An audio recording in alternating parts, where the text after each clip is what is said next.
Welcome to Dadima's classes. Today we are going to embark on a journey, an adventure. We are going to enjoy reading The Merchant of Venice by William Shakespeare. We are so blessed to have an opportunity to go through the works of this great poet, dramatist of the Elizabethan era.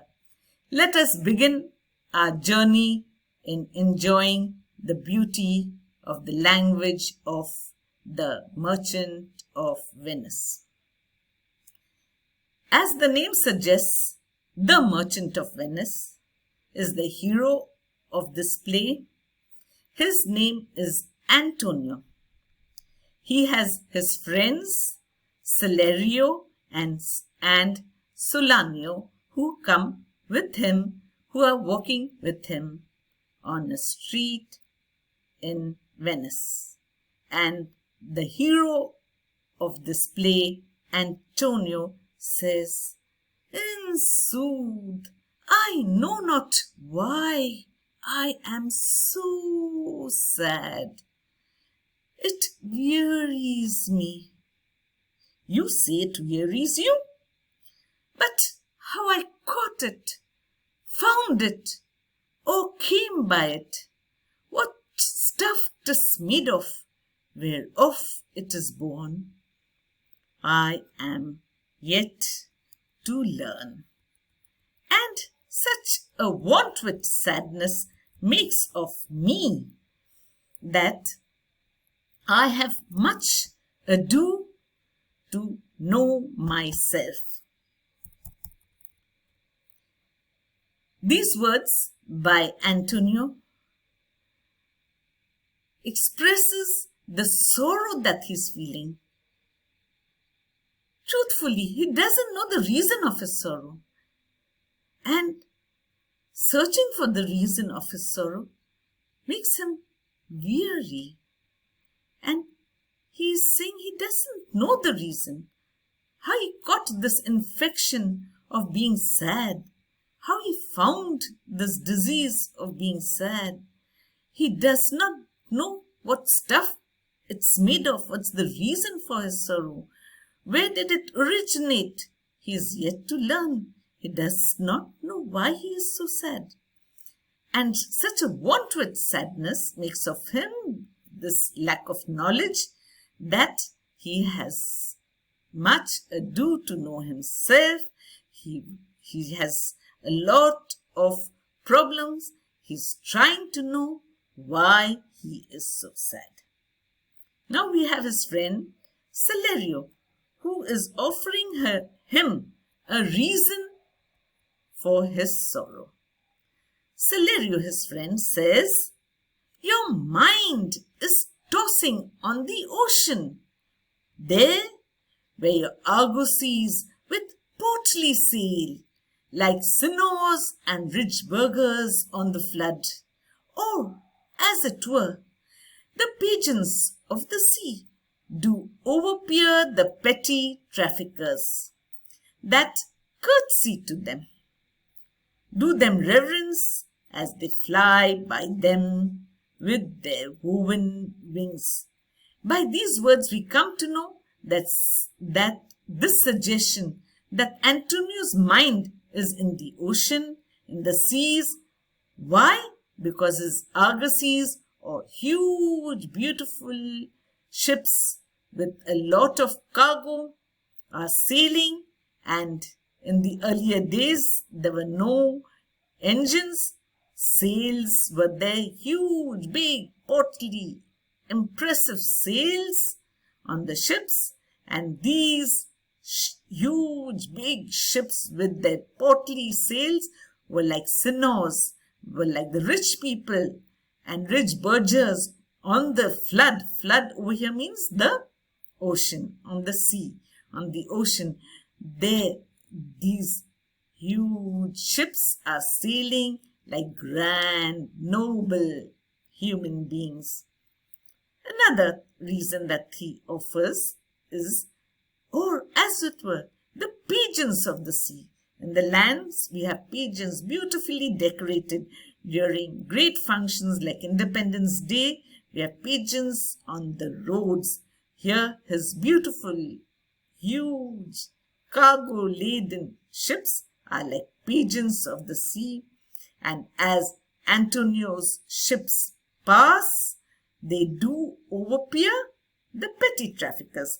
The small ships are tiny ships, and the huge ships of Antonio are looking down upon these tiny little ships, and as the ships sail, waves are created, and in the waves the small ships bob up and down as if they are curtsying or bowing to these great huge ships, as if they are doing them reverence, paying respect to them, bowing to them as subjects would bow to a king, as they fly by them with their woven wings. So as the ships fly in the ocean with their woven wings or sails, the small ships are bowing in front of them. And Salerio suggests that your mind is with your ships that are on the ocean, with your cargo, with all your money, with all your trading items on the ships, and so you are sad. One of the reasons given by Salerio. And Solanio also agrees with his friend Salerio and gives an explanation to Antonio.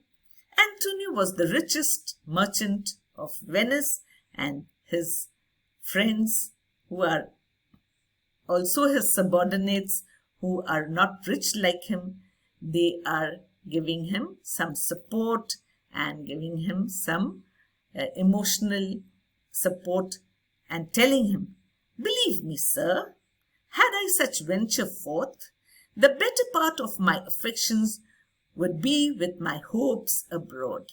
I should be still plucking the grass to know where sits the wind, peering in maps for ports and piers and roads, and every object that might make me fear misfortune to my ventures out of doubt would make me sad." So Solanio tells him that even if I had such business ventures forth on the ships, then the better part of my feelings and my emotions, my thoughts would be with my hopes abroad, with my investments that I have put on the ocean and hoping to gain profit.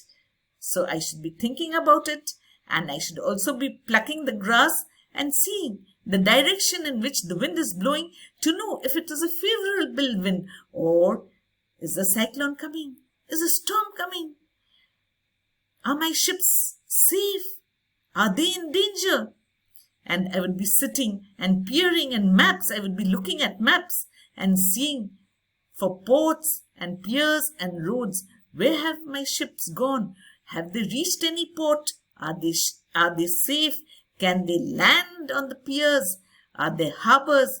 Are there roads to take the goods, to offload my goods and take it to the cities for selling and for profits?